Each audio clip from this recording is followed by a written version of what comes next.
On December 7th, 1941, the Empire of Japan attacked Pearl Harbor, Hawaii without warning. My stepfather, Gene Flanagan, was 15 years old at the time. He talks about a friend that was killed there. One of them was Bobby Windish, who died on the Arizona on the attack at Pearl Harbor. He was a Marine. And after that, his buddies Glennon Boyle and his brothers all joined the Marine Corps and fought in the South Pacific. Gene's father had served in the Navy. My father was in the Navy from 1910 to 1914. He spent about 3 years over in the Japanese, Chinese, Pacific area with the battleship fleets. He got out in 1914, right before the war started. Many young men of draft age enlisted so that they could choose the branch in which to serve. Well, I was 17 and I knew that I was going to be drafted if I didn't do something. I tried to join in the Navy as a pilot, but they were full, so I just enlisted in the regular Navy. Gene was assigned to the destroyer escort number 449, the USS Hannah, a ship designed to perform convoy protection duty. Early in the war, the Americans found out that the Japanese waged a brutal style of warfare and did not surrender. The thing that we heard is they had real good ships, very good fighting capabilities, and it was just a matter of who beat who out there in those islands, and some of the islands were strictly because we overwhelmed them. They were very industrious. I found out later that and they weren't afraid to die for their emperor. Actually, the Japanese military leadership instilled a corrupted version of Bushido, the ancient code of honor practiced by samurai warriors. Japanese submarines patrolled the Pacific waters all the way to the U.S. coast.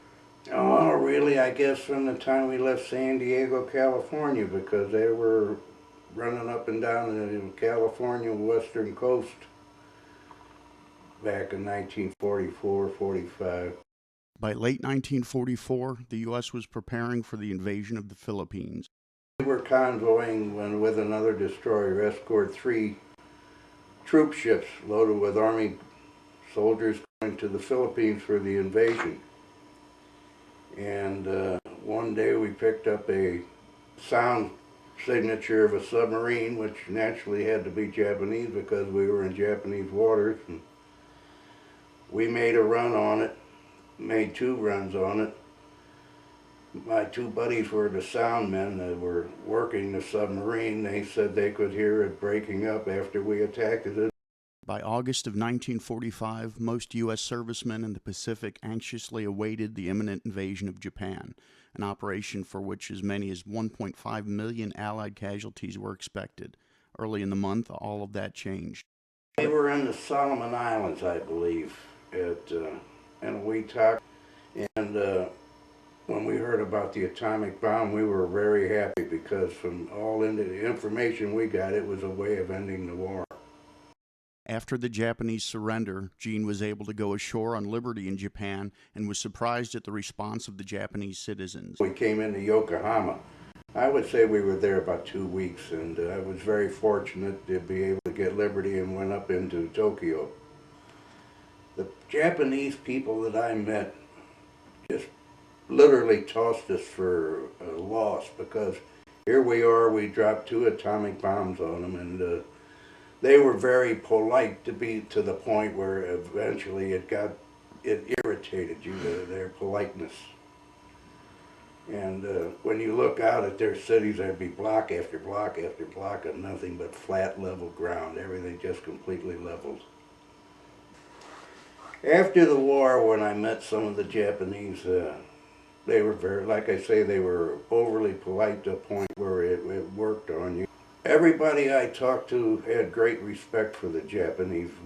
They considered them, by our standards, to be foolish and wasting their lives when they knew they were defeated. But they had an honor to uphold, and I respected them, I guess, for that honor. We didn't belittle them or anything when we met them in person. Like I say, they were very polite, very formal, eager to help, willing to do anything that you ask them.